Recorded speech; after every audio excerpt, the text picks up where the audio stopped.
ক্ষুধাকে পৃথিবীর সবচেয়ে আদিম, অকৃত্রিম এবং মৌলিক শব্দ বললে ভুল হবে না।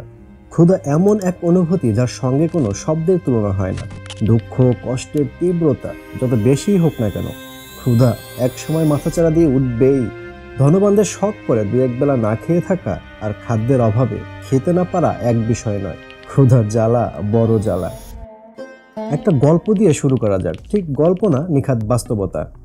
বিশ্ববিখ্যাত চিত্র সাংবাদিক কেভিন কার্টার তার বিখ্যাত vulture and the little girl ছবি দিয়ে সারা পৃথিবীতে তুমুল আলোড়ন সৃষ্টি করেছিলেন।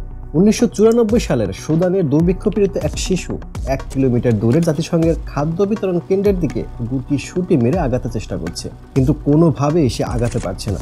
হামাগুড়ি দিয়ে সামান্য এগিয়ে যেতেই মাটিতে মাথা রেখে আবার দম নেওয়ার জন্য থেমে যাচ্ছে। পেছনে সামান্য দূরত্বে একটি শকুন তীক্ষ্ণ দৃষ্টিতে তাকিয়ে আছে শিশুটির দিকে।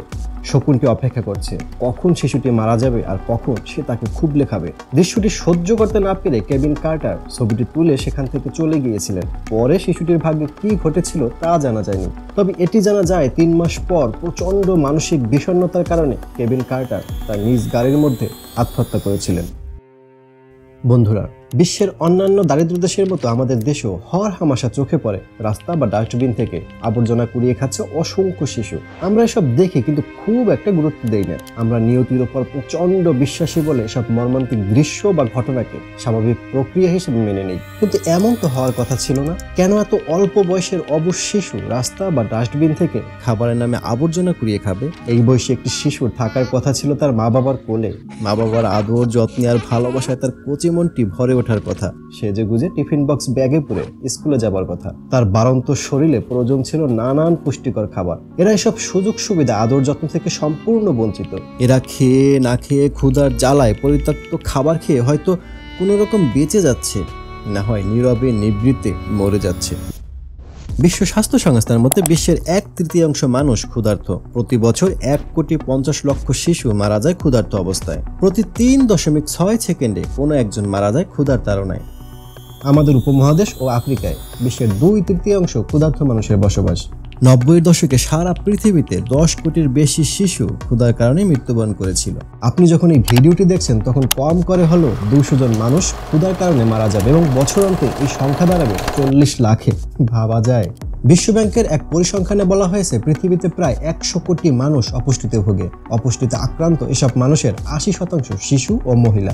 বিশ্ব স্বাস্থ্য সংস্থার মতে উন্নয়নশীল ও দারিদ্র দেশগুলোর প্রায় 50 কোটি শিশু অপুষ্টিতে আক্রান্ত। প্রতি বছর 5 বছরের কম বয়সী প্রায় 85 লক্ষ শিশু নামমাত্র বেঁচে থাকলেও উপবাসের কারণে এরা কোনো না কোনো সময় মৃত্যুর জন্য দিন গোনে। জাতিসংঘের খাদ্য ও কৃষি সংস্থার জরিপ মোতাবেক বিশ্বে প্রতি বছর উৎপাদিত 1.3 বিলিয়ন টন খাবার অপচয় হয় বা নষ্ট করে ফেলা হয়। এই অব্যবহৃত বা অপচয়কৃত খাবারের 45% শাকসবজি ও ফলমূল, 35% মাছ ও সামুদ্রিক খাবার, 30% খাদ্যশস্য, 20% দুগ্ধজাত খাবার এবং 20% মাংস। এই অপচয়ের মূল কারণ লুকিয়ে আছে খাদ্যের উৎপাদন বা খাদ্যের ব্যবহার পদ্ধতিতে। টাকার অঙ্কে এই অপচয়ের পরিমাণ প্রায় $1 ট্রিলিয়ন। আমরা এমন এক বিশ্বে বসবাস করছি যেখানে অনুন্নত ও উন্নয়নশীল দেশগুলোতে ক্ষুধা ও অপুষ্টি এক চিরন্তন সত্য। খরা, যুদ্ধবিগ্রহ, খাদ্য সামগ্রীর ঊর্ধ্বমূল্য, সামাজিক অস্থিরতা, বৈষম্যমূলক বন্টন ব্যবস্থার কারণে বিশ্বে কোটি কোটি মানুষ অনাহারে, অর্ধাহারে দিনাতিপাত করছে এবং মৃত্যুবরণ করছে। সেই নেতিবাচক পরিস্থিতিতে বিশ্বব্যাপী খাদ্যের এই অসহনীয় অপচয় মর্মান্তিক ও দুঃখজনকই নয়, নৈতিক, অর্থনৈতিক ও পরিবেশগত দিক থেকেও এক জঘন্য মানবিক অপরাধ। প্রতি বছর শুধু কয়েকটি শিল্পোন্নত দেশে প্রায় 230 মিলিয়ন টন খাদ্যের অপচয় করে থাকে। যুক্তরাষ্ট্রে 30 থেকে 40% খাদ্যের অপচয় হয়, যা গড়ে প্রতি মাসে প্রতি জনার 20 পাউন্ড খাবারের সমান। আমেরিকানরা প্রতি বছর $165 বিলিয়ন মূল্যের খাবার ফেলে দেয় বা ধ্বংস করে। আপনারা শুনে আশ্চর্য হবেন, যুক্তরাজ্য প্রায় 40% ফলমূল ও শাকসবজি বাজারে না পাঠিয়ে খেতেই ফেলে রাখা হয় বা নষ্ট করে ফেলা হয়। দেখতে নিখুঁত, আকর্ষণীয় কসমেটিক্স মানে না হওয়ার কারণে ক্রেতারা এসব শাকসবজি ও ফলমূল কিনতে চায় না। ফলে কৃষকরা এসব ফলমূল ও শাকসবজি মাঠেই নষ্ট করে ফেলে। যুক্তরাজ্যে 2009 সালে যে পরিমাণ শস্য ও রুটি ফেলে দেওয়া হয়েছে বা অপচয় করা হয়েছে তা দিয়ে বিশ্বের 3 কোটি মানুষের অপুষ্টি দূর করা যেত।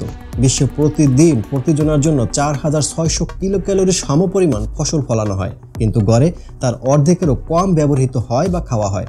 বাকি অংশ অপচয় হয় বা নষ্ট হয়।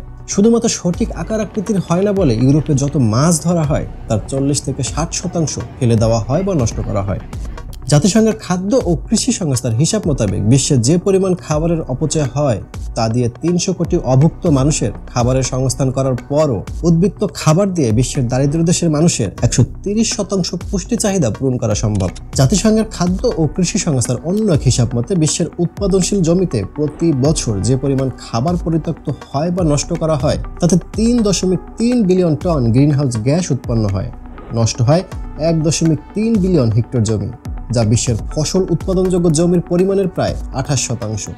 যুক্তরাষ্ট্রের কৃষি বিভাগের এক হিসাবে বলা হয়েছে বিশ্বে উৎপন্ন মোট গ্রিনহাউস গ্যাসের 10% উৎপন্ন হয় এমন সব খাবারের উৎপাদন, সরবরাহ ও সংরক্ষণের জন্য যা আদৌ খাওয়া হয় না।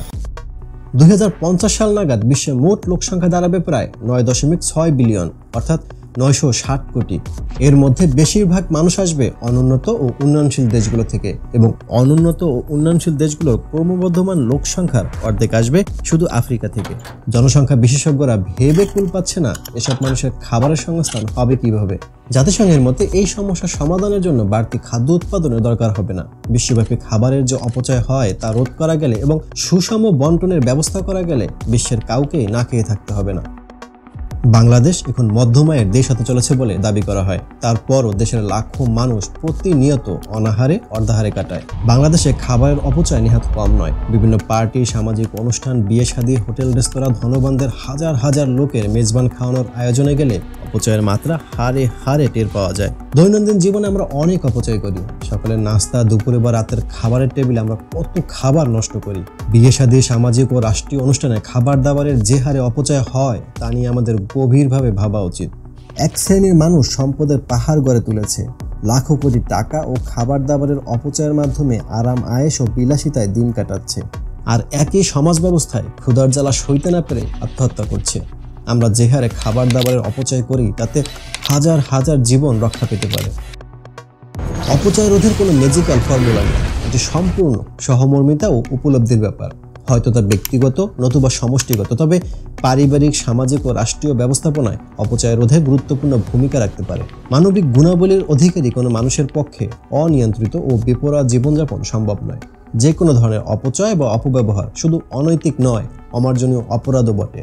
আমরা সবাই যেন ভাবি, খাবার ভালো হোক বা আমাদের মনোপূর্ত না হোক, আমরা কোনো অবস্থায় খাবারের অপচয় করব না। ক্ষুধার যন্ত্রণা ও এসব শিশুদের আত্মহত্যা যেন আমাদের চেতনাকে উজ্জীবিত করে, আমাদের মানবতাবোধকে জাগিয়ে তোলে।